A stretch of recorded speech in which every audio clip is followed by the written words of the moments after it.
Have you ever seen Santa Claus working a wood-fired oven? Imagine these are your tiny little Christmas lights all the way around, stretching, pulling, and pinching. If my beard would stay out of my mouth, Crustmas Pizza.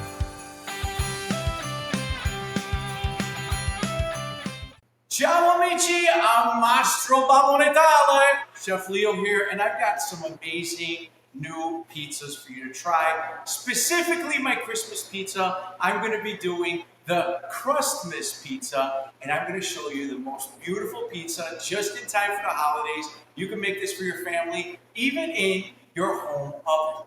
Now, real quick, let me tell you about the dough. The dough is super simple. Go to the store. If you can get some 00 flour, great. If not, go to the store, get yourself some King Arthur all-purpose flour or something along that lines. 800 grams of flour with about 500 milliliters of water. That's a half a liter for those of you taking count.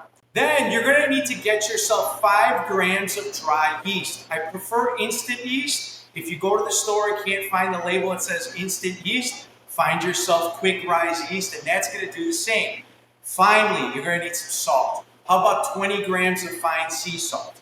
Super easy to put together. Put all the water into a bowl, add the salt, whisk it together with your fingers, and then slowly begin to add about half of the flour into the water. Keep mixing it until you get something that looks like a pancake batter. Add the yeast into there. Keep mixing it, and then slowly, by adding half of the remaining flour at a time, bring it all together until it comes to a beautiful homogeneous ball. Put a lid on it, cover it for about 15-20 minutes. Come back, give it a little bit more kneading until it's beautiful, elastic, and smooth.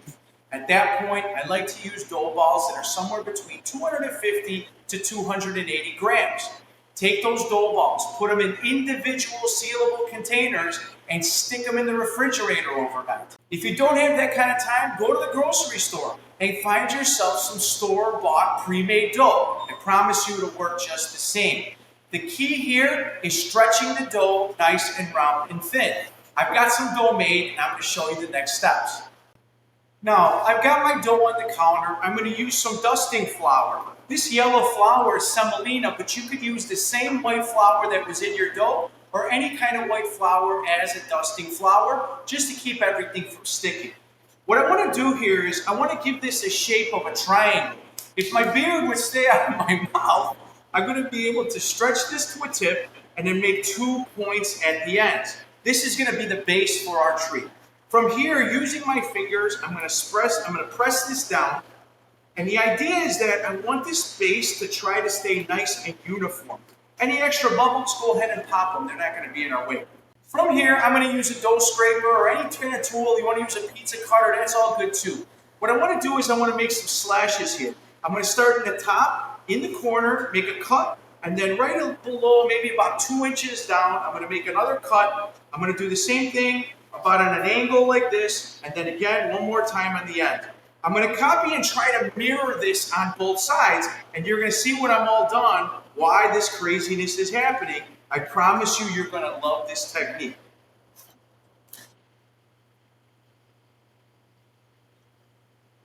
Now that this is done, I got to make the trunk of the tree, right? These 2 little ends right here, what I want to do is I want to take these ends and eventually I'm going to fold these over on the top. What I'm going to keep though is them separated from the rest of my tree. Now let me go get some ingredients and show you how I finish this. You can see now that my tree is making its form, and it's pretty simple to see the edges and the branches that I'm creating. What I want to do is, I've got some fresh mozzarella balls. These are called ciliegini. I'm going to pull 1 mozzarella ball in every small strip that I made over here. These are going to be like these little cheese pockets or stuffed crust edges, and I really love this, and so does my family. What I'm going to do is I'm going to start at the top where the tree starts. I'm going to take the 2 ends, pinch them over towards me, and then kind of stretch and pull and close it 1 more time, making this point. I'm going to keep doing this all the way around, stretching, pulling, and pinching. If you see a big bubble, like I said, don't worry about it. Kind of make a little hole and deflate it. I'm going to do this all the way around until we're all done.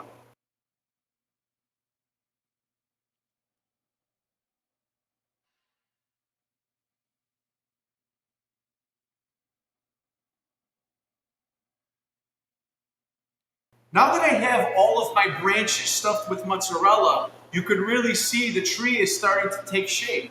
But don't forget about that tree trunk. We got to do something with that. You can either take this, cut a little square out of it in the bottom if you want, or maybe take one more of those mozzarella balls, kind of pull this around like this, and let's make a little stump. I'm going to press this in the middle. I'm going to close the back here, kind of press it down to the front, and whoever gets this lucky little bit will get the big surprise of that beautiful stuffed crust. Now that this is starting to take its shape as a tree, I'm going to go and get some tomato sauce. For tomato sauce, I love to use whole peeled tomatoes, but if you want to go get yourself some ground or crushed tomatoes, those will work fine. One 28-ounce can needs about a teaspoon of sea salt. I like to use sea salt because it dissolves really well inside the juice of that. If you're using whole peeled tomatoes, just get in there with your hands, smash them and break them all up until they're nice and kind of chunky, but not too chunky, if you will. And then you're going to be ready to go to the next step. California tomatoes work just fine, but if you've got the budget and you want to get yourself some beautiful Italian tomatoes or maybe some San Marzanos, go ahead. Just make sure if you get the San Marzanos, you get the real ones, not the ones I like to call the scam Marzanos. Now, what I'm going to do is I'm going to take a little bit of this sauce. You're going to be able to see the texture of my sauce. I like to have a little bit of this tomato pulp in here because this kind of reminds me of, let's say, some Christmas ornaments maybe that you're going to see on top of your tree. Just kind of spread this out, but mind not to go over the edges because that extra sauce on your work surface will cause this to stick. If you're not confident in your skills, go ahead and build this right on a sheet pan and you'll be just fine. You won't have to worry about transferring this into the oven. My next step is we got to give this some decoration, right? So I got a couple of things that I like to do. I've got a little bit of ricotta. This is whipped ricotta, whole milk ricotta. Inside here is a little bit of black pepper. I'm going to make my little Christmas ornaments with this here. I use a piping bag and cut maybe about a half-inch hole into the bottom. This is whipped with a little bit of heavy cream, a little bit of salt. Use this to taste. Not really a recipe for this, it's more about what you like. And then on top of it, I like to put a little fresh ground pepper. If you really want to spice things up, maybe put a little crushed red pepper in there, or even some chopped fresh parsley would be beautiful as well. Also very traditional looking. Now, I'm going to go into here and I'm going to make these little points and all these little ornaments on this Christmas tree. As I'm going around, I want to kind of be symmetrical, if you will. And you'll notice that the shape that I'm using, I'm kind of across from each of the points. And there's a reason for this, and you're going to see this in a moment. Once I have all of these done, I'm going to put this to the side. The next thing I'm going to do is I'm going to give this just a little bit of Parmesan cheese. I love the way this looks, maybe like a little snowfall, if you will. The last thing that I'm going to do, I'm going to take a little bit of crushed red pepper flake. Again, make it kind of twinkle. Imagine these are your tiny little Christmas lights all the way around. And this is really about it. We've already got mozzarella, we got tomato sauce, we got Parmesan cheese, we've got whipped ricotta. For right now, all the rest of the details are going to be after it comes out of the oven. I'm going to use this beautiful wood-fired oven behind me, but at home, set your oven to the hottest temperature you can get, usually 500 degrees. If you've got a couple pizza stones, set the oven with the pizza stones in the hottest part of your oven, leaving about 6 to 8 inches in between. Your oven probably has 2 racks, and I would tell you put a rack on each.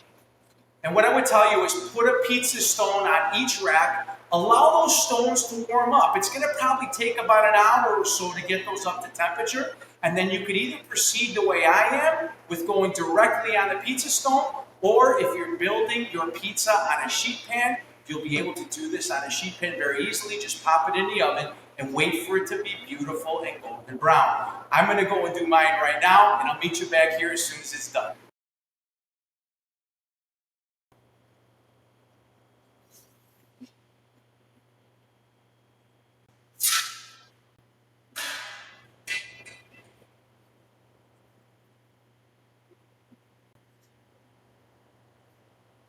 If you ever seen Santa Claus work in a wood-fired oven, I hope this suit is flame retardant.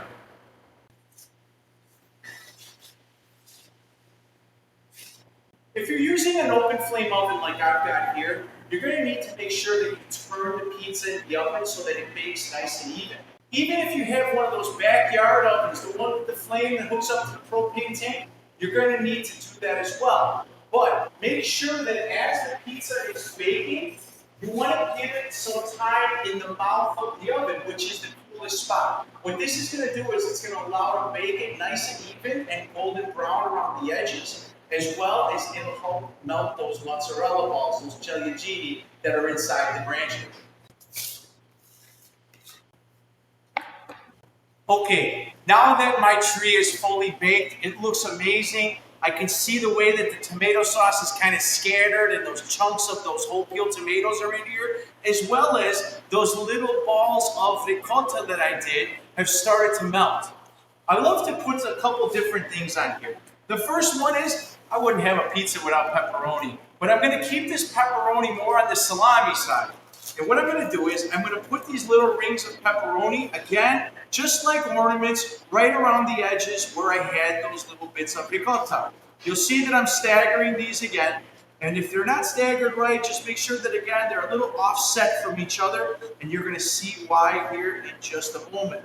I'm going to find some fresh basil that's still attached to the stem, and right here in the top, where the point of this Christmas tree is, I'm going to kind of make a slit with a pair of scissors and open this up right in the center.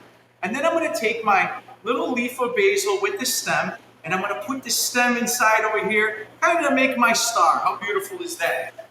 The last thing I'm going to do, I'm going to take a couple more bits of basil, and I'm going to do the leaves this time of the basil. You'll notice that I have my basil stored in water. This is because once the basil sits out for a while, it gets black really fast, and putting this in water will keep it nice and green for longer.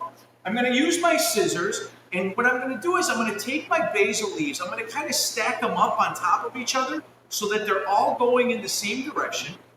And then from here, I'm going to give them a little roll, so that I've got this kind of little package or present of basil.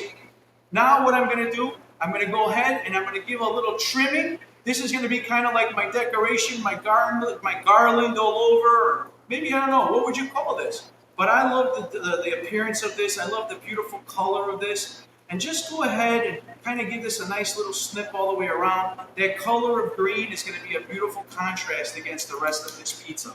The last thing I'm going to do, I'm going to get some balsamic glaze. This is going to be the finishing touch. I'm going to connect all this all the way around just like this.